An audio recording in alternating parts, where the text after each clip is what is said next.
बीच आपको सीधा अयोध्या लिए चलते हैं। सीएम योगी आदित्यनाथ क्या कुछ कह रहे हैं, सुनवाते हैं। अयोध्या के महापौर महंत गिरीशपति त्रिपाठी जी, जिला पंचायत अध्यक्ष श्रीमती रोली सिंह जी,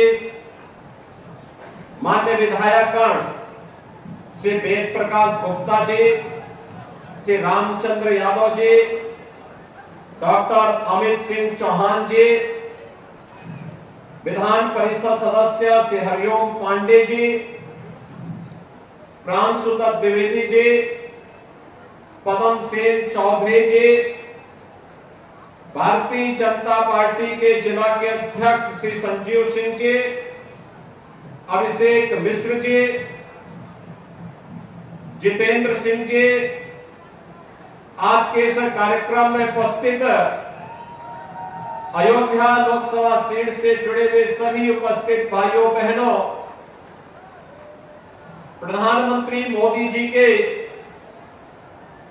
9 वर्ष के सफलतम कार्यकाल के अवसर पर आयोजित आज की सभा के अवसर पर प्रभु श्री राम से आदरणीय प्रधानमंत्री मोदी जी के स्वस्थ और दीर्घ जीवन के साथ ही उनके यशस्वी कार्यकाल के लिए प्रार्थना करते हुए उनका मार्गदर्शन और नेतृत्व भारत को निरंतर प्राप्त होता रहे, इसकी प्रार्थना करते हुए आप सभी को मैं हृदय से अभिनंदन करता हूं। आप सभी जनता जनार्दन का स्वागत करता हूं। भाइयों बहनों, मैं आप सबके प्रति आभार व्यक्त करता हूं कि अभी हाल ही में संपन्न हुए नगर निकाय चुनाव में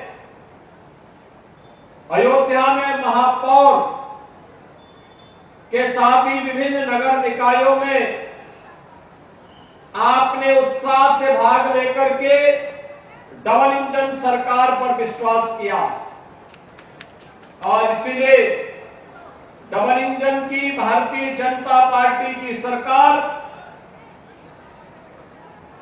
आपके सहयोग से गांव हो या शहर, हर एक स्तर पर जन सुविधाओं और बुनियादी विकास की योजनाओं को लेकर के बिना भेदभाव के गरीब कल्याणकारी योजनाओं को समाज के प्रत्येक तबके तक पहुंचाने के लिए पूरी प्रतिबद्धता के साथ कार्य कर रही है।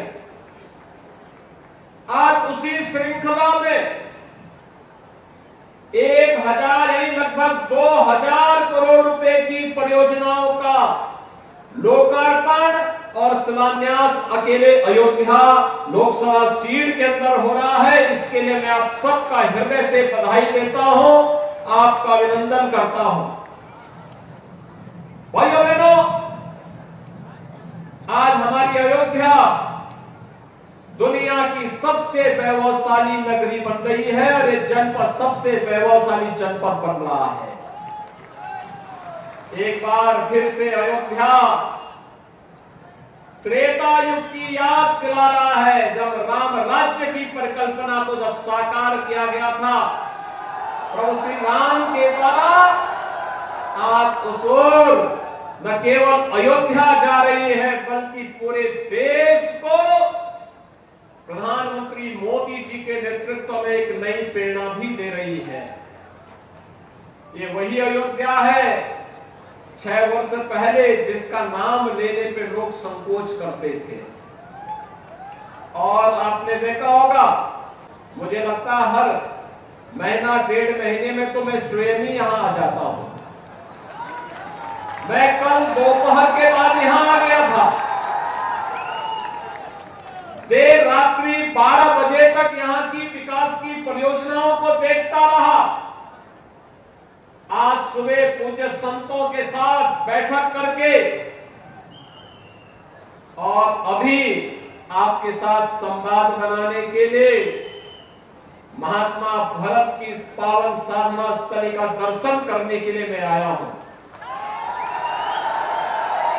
भाइयों बहनों, महात्मा भरत का चरित्र हर भारतवासी को एक नई प्रेरणा प्रदान करता है।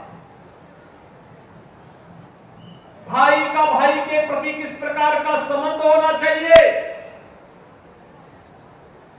एक शासक का प्रजा के प्रति क्या दायित्व होना चाहिए, जिस सादगी के साथ अपने शौर्य और पराक्रम का परिचय देकर के उस कालखंड में प्रभु श्री राम के ब्रह्मन्यायी के रूप में महात्मा भरत ने एक आदर्श हम सबके सामने रखा, यह भूमि उसकी साक्षात प्रतीक है। और आज मुझे महात्मा भरत की इस पावन साधना भूमि को देख करके, दर्शन करके मैं अपने आप को गौरवशाली महसूस करता हूं, गौरवान्वित महसूस करता हूं। मैं इसके लिए आयोजकों को हृदय से धन्यवाद देता हूं। भाइयों बहनों, कल रात्रि को 11 बजे मैंने सूरज कुंड को देखा है। मुझे याद है आज से 3 वर्ष पहले सूरज कुंड में जब मैं गया था, 4 वर्ष पहले जब गया था, बड़ा जर्जर था, अव्यवस्था थी, पानी सड़ रहा था, कोई पुरसा हल नहीं था। और कल रात्रि को भरत कूप को जब मैंने सूरज कुंड को देखा तो वास्तव में सूरज कुंड ने एहसास करा दिया कि यही अयोध्या रहेगी, इसी प्रकार से अयोध्या बनेगी। आप में से कितने लोग सूरज कुंड गए हैं? अच्छा लगा है ना जो नया बना है? एक बार जाइए। और मैं यहाँ के सांसद जी से, विधायक जी से, सभी मान्य विधायकों से, महापौर जी से, जिला पंचायत अध्यक्ष जी से कहूंगा कि इन सबको ले जाकर के वहां पर 8 बजे ले जाकर के लाइट एंड साउंड का कार्यक्रम भी दिखाने का कार्यक्रम करेंगे, तो आप देखेंगे कितना क्या बदल रही है लोग। इधर पिछले 3 महीने के अंदर गुप्तार घाट में कितने लोग गए हैं? आप लोग जो जितने पुरुष हैं तो गए, लेकिन इन माता और बहनों को क्यों नहीं लेके गए? इनको भी ले जाकर के दिखाओ वहां पर प्रभु श्री राम से जुड़े हुए एक अन्य क्षेत्र को, जो आज से 5 वर्ष पहले, 6 वर्ष पहले पूरी तरह वीरान पड़ा हुआ था। आज आप देखिए क्या चमकता हुआ दिखाई दे रहा है। गुप्तार घाट और उसके आसपास के दृश्य को जाकर के देखिए। ये नई अयोध्या के कुछ चित्रण है। और आज मैं यही कहने के लिए आया हूं, अयोध्या नगरी को दुनिया की सबसे सुंदर नगरी बनाएंगे ही, और भरत कूप का भी विकास सूरज कुंड की तर्ज पर करेंगे। उसी प्रकार से महात्मा भरत के यहाँ साधना स्थली को लाइट एंड साउंड कार्यक्रम के माध्यम से प्रस्तुत करेंगे। तालाब का सुंदरीकरण होगा, जो यहां पर लोग निवास कर रहे हैं उनका पुनर्वास होगा। पूरी जमीन को सुरक्षित रखते हुए एक बार फिर से त्रेता युग की ओर इसको ले जाने का कार्य किया जाएगा। अभी थोड़ा प्रारंभिक रूप में अयोध्या में कार्य चल रहा है ना, तो बहुत सारे लोगों को परेशानी हो रही होगी आने जाने में। लेकिन भाइयों बहनों, किसी बड़े लक्ष्य को प्राप्त करने के लिए प्रारंभिक कठिनाई और चुनौती को तो झेलना ही पड़ता है। आप देखना अगले 4 महीने 6 महीने के अंदर अयोध्या की सड़कें ऐसे लगेंगी जैसे दिल्ली के राजपथ की सड़कें हैं। और उसका नाम हमने रामपथ ही रखा है, प्रभु श्री राम के नाम पर रामपथ। और हनुमानगढ़ी के पीछे से, सुग्रीव किला के पास से राम जन्मभूमि के लिए, श्री राम जन्मभूमि के लिए जो मार्ग जा रहा है, भक्ति पथ के रूप में फर्स्ट क्लास मार्ग बनने जा रहा है। इतना चौड़ा मार्ग अयोध्या में इससे पहले इतने चौड़े मार्ग थे ही नहीं, अब बनाए जा रहे हैं। और भाइयों बहनों, अगर अयोध्या के इन सभी कार्यों को पंचकोसी, 14 कोसी, 84 कोसी, एक नया बाईपास, रिंग रोड, अन्य सभी कार्यों को देखेंगे। फ्लाईओवर बन रहे हैं, नए नए तरीके से घाटों का निर्माण हो रहा है, चिकित्सालयों का निर्माण हो रहा है, शिक्षा के केंद्रों के विकास के कार्यक्रम को आगे बढ़ाया जा रहा है। इन सभी कार्यों को हम देखेंगे तो आज के दिन पर अकेले अयोध्या के अंदर 32,000 करोड़ रुपए की परियोजनाओं के कार्य प्रारंभ हो रहे हैं। 32,000 करोड़ रुपए की। भाइयों बहनों, जिस दिन 32,000 करोड़ रुपए की परियोजना के कार्य जमीनी धरातल पर उतरेंगे, अयोध्या दुनिया की सुंदरतम नगरी के रूप में रहेगी। और तब उस समय आप देखेंगे जब जनवरी में प्रधानमंत्री मोदी जी के कर कमलों से स्वयं रामलला 500 वर्षों के बाद अपने स्वयं के मंदिर में विराजमान होंगे तो भाइयों बहनों, दुनिया अयोध्या की तरफ आकर्षित होगी। अयोध्या में मुख्य रेलवे स्टेशन का विकास हो रहा है। सूरजकुंड और भरतकुंड में भी रेलवे विकास के कार्य प्रारंभ हो रहे हैं और इंटरनेशनल एयरपोर्ट इसी वर्ष बनकर के तैयार हो जाएगा।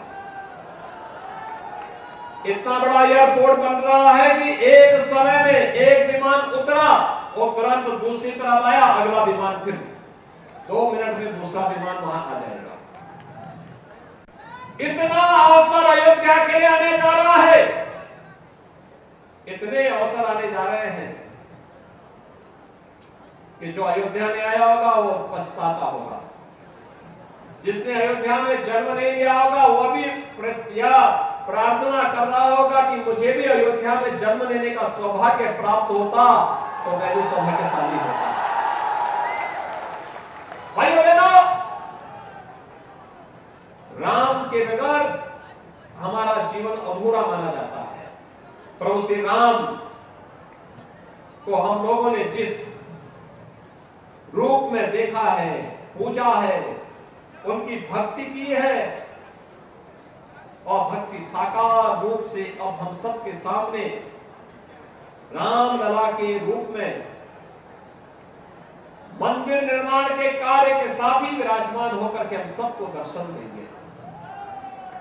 ढेर सारे कार्यक्रम चल रहे हैं। 32,000 करोड़ रुपए के परियोजनाएं तो ऐसी हैं जिन पे कार्य चल रहा है और बहुत सारी योजनाएं ऐसी हैं जिन पर अभी कार्य प्रारंभ होने के लिए हम लोग स्वीकृति देने जा रहे हैं। इतने बड़े परियोजनाएं देश के अंदर किसी और ने एक नगर में, एक जनपद में नहीं चल रही होंगी। और इसलिए भाइयों बहनों, आज मैं आपके पास आया हूं प्रधानमंत्री मोदी जी के नेतृत्व में, उनके यशस्वी नेतृत्व में अयोध्या का, काशी का, मथुरा, वृंदावन का, प्रयागराज का, कुशीनगर का, श्रावस्ती का, सुख तीर्थ का, नेमिष तीर्थ का, इन सब का विकास हो रहा है। विकास के लिए पैसे की कमी नहीं है। पैसे की कमी तब होती थी जब सरकारी खजाने पे डकैती डालने वाले लोग सत्ता में बैठ करके परिवारवाद और जातिवाद के हमले तांडव करते थे, तब पैसे की कमी होती थी। हमारे लिए तो कौन है? हमारे लिए तो ये जनता जनार्दन ही परिवार है, प्रदेश ही परिवार है। जो डकैती डालते थे उनकी डकैती को रोक करके उस पैसे को हम डाइवर्ट करते हैं विकास के लिए, और वही पैसा विकास में लग रहा है। उपचार में खर्च हो रहा है, गरीबों के लिए मकान में खर्च हो रहा है, गरीबों के शौचालय में खर्च हो रहा है, बिजली कार्य के सुदृढ़ीकरण के लिए खर्च हो रहा है, हर घर नल की योजना के रूप में पैसा लगाया जा रहा है, किसानों की आमदनी को बढ़ाने में लगाया जा रहा है, बेटियों की पढ़ाई में पैसा लगाया जा रहा है, नौजवानों के रोजगार में लगाया जा रहा है, अच्छे विश्वविद्यालय, अच्छे महाविद्यालय, अच्छे टेक्निकल इंस्टीट्यूट स्थापित करने में पैसा लगाया जा रहा है। और आज इसलिए विकास दिखता है, इसके बारे में कोई प्रश्न नहीं खड़ा कर सकता है। हाँ, टाइम का हो सकता है, कोई कार्य जिस स्पीड से चलना चाहिए हो सकता है स्पीड में कम या ज्यादा हो सकती है, हर व्यक्ति एक जैसी क्षमता का नहीं हो सकता। लेकिन भाइयों बहनों, अब अयोध्या के साथ कोई अन्याय नहीं कर सकता। अब अयोध्या का नाम लेने में कोई संकोच नहीं करता है। और अयोध्या आने के लिए तो अब कौन है जो लालायित न होता हो। आपने तन्नू सिंह जी को पहले सांसद बना दिया, अब हर व्यक्ति अयोध्या आने के लिए लालायित है। लेकिन आप चिंता मत करिए, अयोध्या के गौरव, अयोध्या के वैभव के साथ किसी किस्म को खिलवाड़ करने की छूट नहीं देंगे। आज प्रधानमंत्री मोदी जी के नेतृत्व में भारत दुनिया की एक बड़ी ताकत के रूप में उभर रहा है। ये नया भारत है, वैश्विक मंच पर सम्मान पाता है। देश सब अपनी आजादी का 75 वर्ष पूरा कर रहा है। आपने देखा होगा 75 वर्ष पूर्ण होने पर दुनिया के 20 बड़े देशों के समूह की अध्यक्षता भारत को G20 के अध्यक्षता के रूप में भारत को मिली।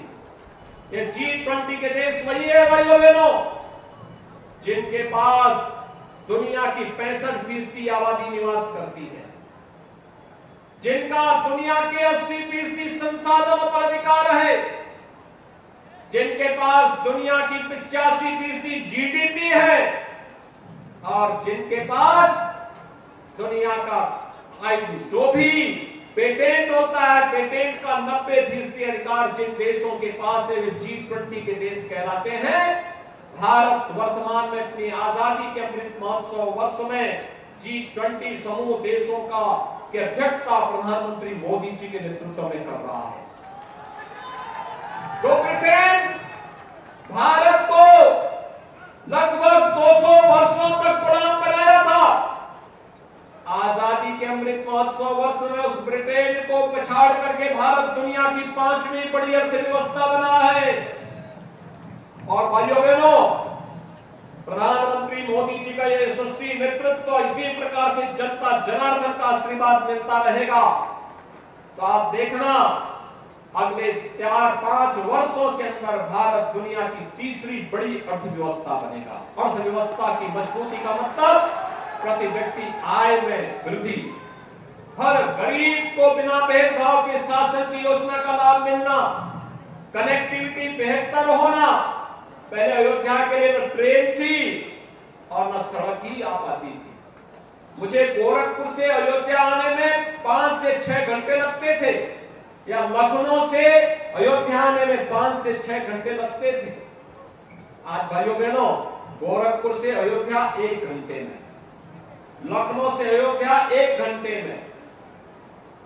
एयरपोर्ट बनेगा तो एक बार फिर से त्रेता युग की याद को ताजा कर देगा, जब भगवान श्री राम पुष्पक विमान से अयोध्या आए होंगे ना लंका विजय के बाद। आज अयोध्या के हर वासी को विमान की यात्रा में देश और दुनिया का सैर करने का एक अवसर प्राप्त होगा। अयोध्या से कहीं की भी उड़ान अयोध्या से होगी। एक नया अयोध्या बनने जा रहा है। रेलवे की कनेक्टिविटी बेहतर हुई है। हर जनपद और हर कस्बा सिटी आज अयोध्या के साथ जुड़ना चाहता है। ये नई अयोध्या है। दीपोत्सव का अलग आनंद। इस बार दीपोत्सव होगा तो भाइयों बहनों लक्ष्य रखिए, 21 लाख दीप प्रज्वलित होंगे अयोध्या के अंदर। 21 लाख दीप, और अयोध्या के हर घर में, जनपद के हर घर में दीप प्रज्वलन के कार्यक्रम होने चाहिए। राम जी की पेड़ी में भी होगा, नए घाट में भी होगा, हर मठ और मंदिर में भी होगा।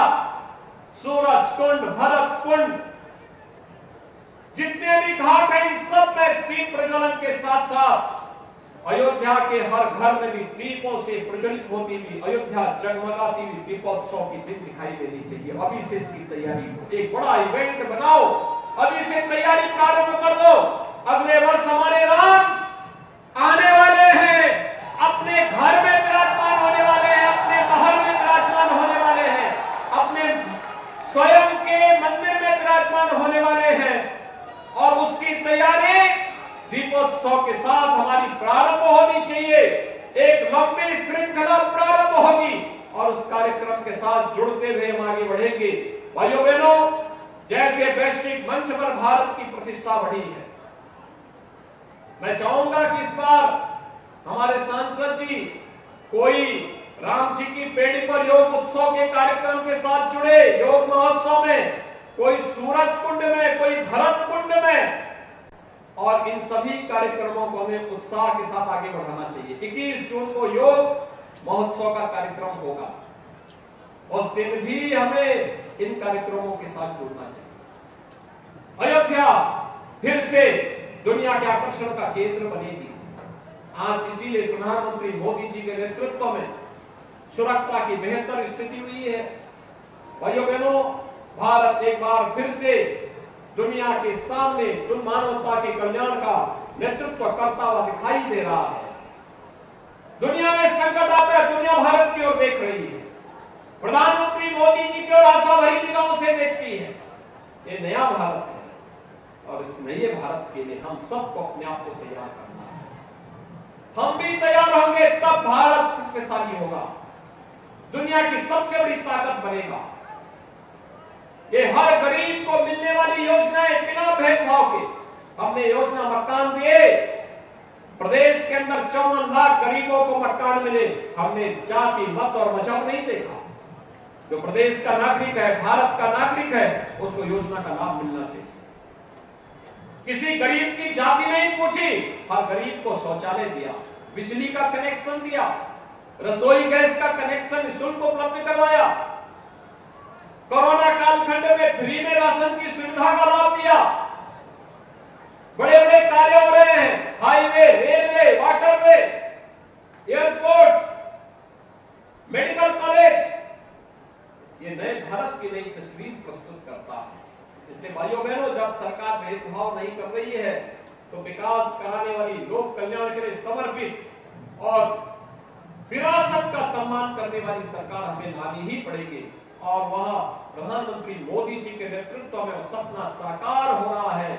उस सपने को साकार होते हुए हम सब देख रहे हैं और इसलिए हम सब गौरवशाली, अपने आप को गौरवान्वित महसूस करते हैं कि हमने उस समय जन्म लिया, हमें उस समय उस कालखंड में कार्य करने का अवसर प्राप्त हुआ जब देश को प्रधानमंत्री मोदी जी का यशस्वी नेतृत्व मिल रहा है।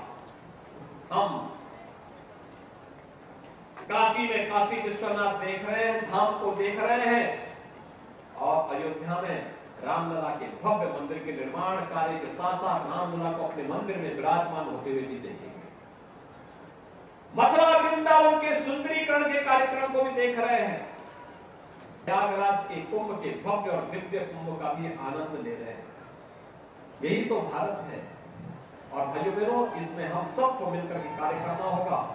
आज में आपको जो लगभग 2000 करोड़ रुपए की परियोजनाएं आपको मिली हैं, ये 2000 करोड़ रुपए की परियोजनाओं के लिए एक बार फिर से अयोध्या वासियों को बधाई देता हूं, जनप्रतिनिधियों को धन्यवाद देता हूं, हमारे सांसद जी, विधायक जी, महापौर जी, जिला पंचायत अध्यक्ष जी, अन्य हमारे जनप्रतिनिधिगण, इन सबको मैं बधाई देता हूं।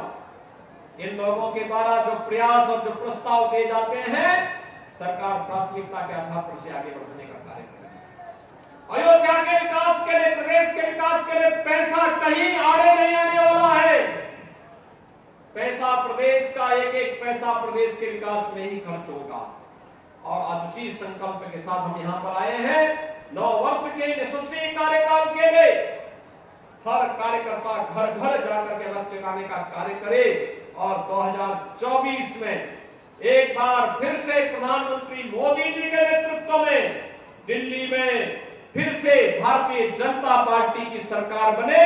इस संकल्प के साथ मैं एक बार फिर से इन सभी परियोजनाओं के लिए आपको बधाई देता हूं, अपनी शुभकामनाएं देता हूं और विश्वास व्यक्त करता हूं कि अगली बार जब आएंगे भरत कुंड सूरज कुंड की तरह जगमगाता हुआ दिखाई देगा।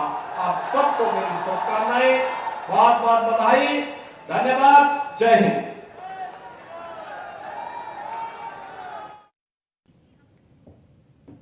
तो यहाँ देखिए, सीएम योगी आदित्यनाथ की क्या कुछ बड़ी बातें, उसकी जानकारी आप तक पहुंचा रहे हैं। सीएम योगी आदित्यनाथ ने संबोधित किया जनवरी 2024 में किस तरीके से अब चुनाव होंगे और उसमें बीजेपी की जीत होगी, इसका बखान करते हुए नजर आए हैं। अयोध्या के साथ कोई अन्याय नहीं कर सकता, ये सीएम योगी आदित्यनाथ ने कहा। इसके साथ ही पीएम मोदी के 9 साल का कार्यकाल सफल रहा है। आपको बता दें, प्रधानमंत्री नरेंद्र मोदी का मार्गदर्शन पूरे देश को मिलता रहे, ये सीएम योगी आदित्यनाथ ने कहा। गांव शहर में बिना भेदभाव के विकास हो रहा है और इसके साथ ही उन्होंने कहा कि जनता ने डबल इंजन सरकार पर विश्वास किया है, जो लगातार दिख रहा है। अयोध्या त्रेता युग की याद दिला रही है। वहीं अयोध्या दुनिया की सबसे वैभवशाली नगरी है। पहले अयोध्या का नाम लेने पर लोग संकोच किया करते थे और निकाय चुनाव में बीजेपी की बड़ी जीत हुई, इसका भी बखान सीएम योगी आदित्यनाथ के द्वारा किया गया। तो क्या कुछ बड़ी बातें उन्होंने कही, इसकी लगातार तस्वीरें आप तक पहुंचा रहे हैं। हालांकि आपको बता दें कि अयोध्या की सड़कें राजपथ के जैसी होंगी, ये सीएम योगी आदित्यनाथ की तरफ से बड़ा ऐलान किया गया है। G20 की बैठक भारत में हो रही है और आज देश आजादी का महोत्सव भी मना रहा है।